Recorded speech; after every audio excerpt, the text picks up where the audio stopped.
அனைவருக்கும் வணக்கம். நான் தேவேந்திர குல வேளாளர் எழுச்சி இயக்கத்தின் பொதுச் செயலாளர் வழக்கறிஞர் முத்துவேல் பேசுகிறேன். இந்த பதிவு எதற்காக என்று சொன்னால்,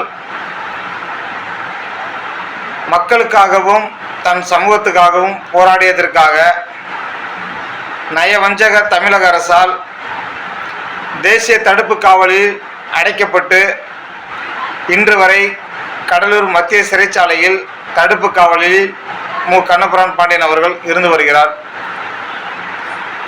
இந்த நிலையில் கண்ணபிரான் பாண்டியன் அவர்களின் தாயார்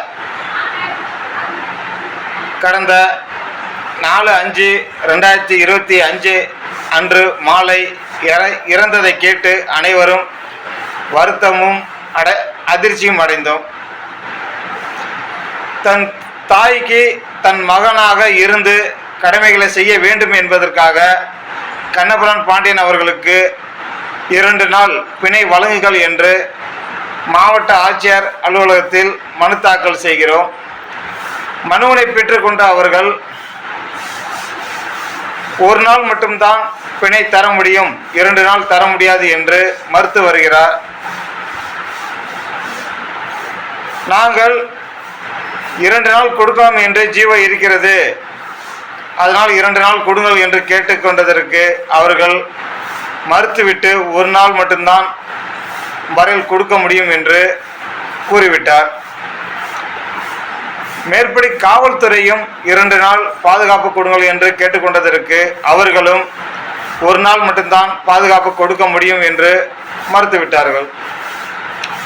ஏன் நாங்கள் 2 நாள் பிணை வழங்க வேண்டும் என்று கேட்கிறோம் என்று சொன்னால், கடலூரில் இருந்து திருநெல்வேலிக்கு வருவதற்கு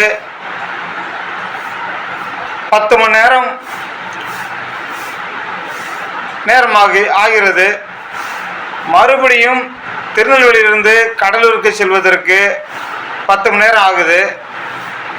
இடைப்பட்ட நேரத்தில் சாப்பிடுவதற்கோ இல்லை இயற்கை உபாதைகள் கழிப்பதற்கோ டைம் எடுத்துக்கொண்டு சொன்னால் 2 மணி நேரம் ஆகிறது. 1 நாள் பிணை கொடுப்பதில் 22 மணி நேரம் கழித்து விட்டால் மீதி 2 மணி நேரத்தில் எப்படி ஒரு தாய்க்கு ஈம காரியங்களை செய்ய முடியும் என்றுதான் எங்களோட கேள்வியாக இருக்கிறது. இதை கூட புரிந்து கொள்ளாத ஆட்சியாளர்கள் திட்டமிட்டு எந்த அளவிற்கு நசுக்க வேண்டுமோ அந்த அளவிற்கு கண்ணபிரான் பாண்டியனை மட்டுமல்ல அனைவரையும் நசுக்கும் வேளையில் இந்த ஆட்சியாளர்கள் இருந்து கொண்டிருக்கிறார்கள். இது மட்டுமல்ல, தமிழகத்தில் இருக்கக்கூடிய தேவேந்திர குல வேளாளர் இளைஞர்களை பொய் வழக்கு என்ற பெயரில் தொடர்ந்து சிறைவாசத்திற்கு அனுப்பி கொண்டே இருக்கிறார்கள் இந்த ஆட்சியாளர்கள். இருக்கக்கூடிய இளைஞர்களை கைது செய்து சிறையில் அடைக்கிறார்கள். சிறையில் அடைத்தால் அவர்களுடைய வேலையிலிருந்து வருமானத்திலிருந்து குடும்பம் சரி எல்லாமே பாதிக்கப்படும் சூழ்நிலை ஏற்பட்டு கொண்டு வருகிறது. நீங்கள் சட்ட ஒழுங்கை பாதுகாக்க வேண்டியது உங்களுடைய கடமை, நாங்கள் இல்லை என்று கூறவில்லை. இந்த இளைஞர்களை மட்டும் தவறான வழிக்கு சென்று விடுவார்களோ என்று அக்கறை எடுக்கும் காவல்துறை அன்று தீபக் பாண்டியனை படுகொலை செய்யும் பொழுது உளவு பிரிவுக்கு தெரியாதா இந்த மாதிரி ஒரு சம்பவம் ஏற்பட போகிறது, முன்னெச்சரியாக பாதுகாப்பு கொடுக்க வேண்டும் அந்த தம்பிக்கு என்று தெரியாதா? ஏன் ஒருதலை பட்சமாக இந்த காவல்துறை நடந்து கொண்டிருக்கின்றது எங்களுக்கு தெரியவில்லை. தமிழகத்தில் மட்டும் 100க்கும் மேற்பட்ட இளைஞர்களை அழைத்து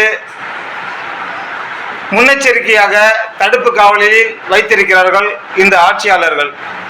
உடனடியாக அனைவரையும் விடுவிக்காத பட்சத்தில் மக்களை திரட்டி பொதுவெளியில் ஆர்ப்பாட்ட வாயிலாகவோ நீதிமன்றம் மூலமாகவோ எங்களுடைய எதிர்ப்பை வெளிப்படுத்துவோம் என இந்த ஆட்சியாளருக்கு எங்களுடைய கண்டனத்தை பதிவு செய்கிறோம். நன்றி, வணக்கம்.